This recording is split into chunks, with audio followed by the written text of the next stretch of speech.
Throughout my career in the FBI, I was often asked the question, Chris, what keeps you up at night? I've thought a lot about that question. I've tracked down foreign terrorists.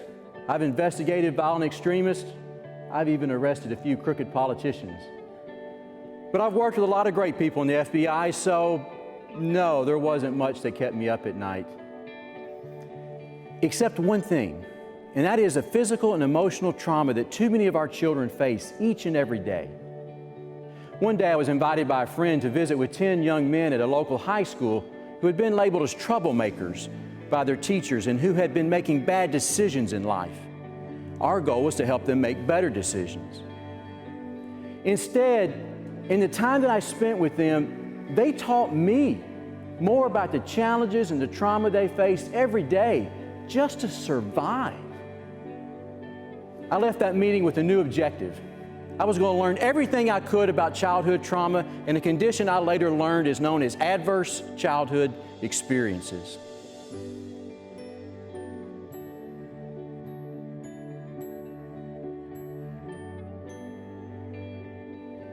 What I didn't understand then, but have come to understand now, is that while we are all responsible for the choices we make, the events in our early childhood really do have a significant impact throughout our lives.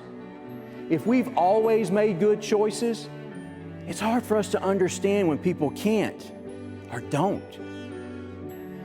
My focus over the past few years has been the correlation between adverse childhood experiences and the juvenile justice system. And what I found is that generation after generation of families are caught up in this cycle of trauma that continues to bring negative encounters with the criminal justice system.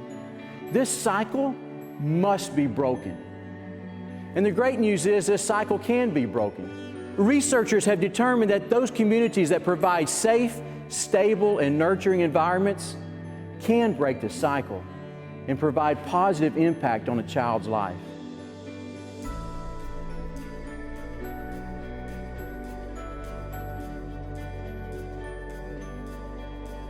So if we're going to prevent adverse childhood experiences from being passed down from generation to generation, then we're going to need to see children with fresh eyes and quit stigmatizing them as troublemakers or bad kids. We need to shift the conversation from, what the heck is wrong with you, to what's happened to you. It's a shift in the conversation from always assuming bad kids do bad things to offering, how can I help? We can make a difference in a child's life if we're willing to understand the impact of childhood trauma and be courageous in finding solutions. I want to help you understand adverse childhood experiences so that you can make a difference in a child's life.